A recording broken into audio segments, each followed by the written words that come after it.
Shri T Siddique MLA കൂടി നമ്മളോടൊപ്പം ചേരുന്നുണ്ട്. ഏതാണ്ട് ഒരു മണിക്കൂറാവും തോന്നുന്നു അല്ലേ ഇവിടെ എത്താൻ? അല്ല, അർജുൻ്റെ ഭൗതിക ശരീരം പൂളാടിക്കുന്നിലെത്തി. ഇനിയിപ്പം ചുരുങ്ങിയ സമയം മതി. പൂളാടിക്കുന്നിൽ നിന്ന് ഇങ്ങോട്ട് എത്താനുള്ളതായിരിക്കുന്ന സമയം ഒരു 10-20 മിനിറ്റ് കൊണ്ട് ഇവിടേക്ക് എത്തും. എത്തിക്കഴിഞ്ഞാൽ നേരെ വീട്ടിലേക്ക് അവരുടെ കുടുംബത്തിൻ്റെ അടുത്തേക്ക് അർജുൻ എത്തുകയാണ്. സത്യത്തിൽ ഇന്നത്തെ ദിവസം ഈ ആളുകൾ മുഴുവൻ അർജുനെ നേരിട്ടറിയുന്ന ആളുകളല്ല, പക്ഷേ അർജുന് വേണ്ടി പ്രാർത്ഥനയോടുകൂടി കാത്തുനിന്ന ആളുകളാണ്. അത് കേരളത്തിൻ്റെ ഒരു പ്രത്യേകതയാണ്, മനോഹാരിതയാണ്.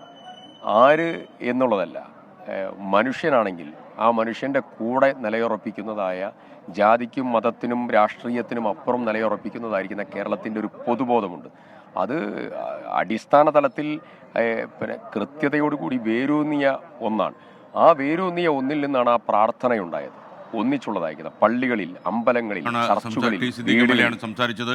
പ്രിയപ്പെട്ട പ്രേക്ഷകർക്ക് അറിയുന്നതുപോലെ വളരെ കുറച്ച് കാലം മാത്രമേ ഈ മണ്ണിൽ ജീവിക്കാൻ അർജുന് ഭാഗ്യം കിട്ടിയുള്ളൂ. പക്ഷേ ആ കാലം വളരെ സമ്പന്നമാക്കാൻ എപ്പോഴും അർജുൻ ശ്രദ്ധിച്ചിരുന്നു എന്നത് മറ്റൊരു കാര്യം. വെറും 16-17 വയസ്സുള്ളപ്പോൾ ഒരു ലോറിയുടെ വളയം പിടിക്കാനും ആ വളയത്തിലൂടെ ഒരു ജീവിതം കണ്ടെത്താനും ഒക്കെ ഒരു ചെറുപ്പക്കാരൻ ശ്രമിക്കുക, എന്നിട്ട് താഴോട്ട് പോയിക്കൊണ്ടിരുന്ന ഒരു കുടുംബത്തെ തൻ്റെ അപാരമായ മനസാന്നിധ്യം കൊണ്ടും ആത്മാർത്ഥ കൊണ്ടും കഠിനാധ്വാനം കൊണ്ടും പിടിച്ചു നിർത്തുക, ഇതൊക്കെ സത്യം പറഞ്ഞാൽ അപൂർവമായി മാത്രം ഈ കാലത്ത്, ഈ ആസുരകാലത്ത് കേരളത്തിൽ സംഭവിക്കുന്ന കാര്യമാണ്. ഒരു കുടുംബത്തിൻ്റെ അത്താണിയായിരുന്നു അർജുൻ.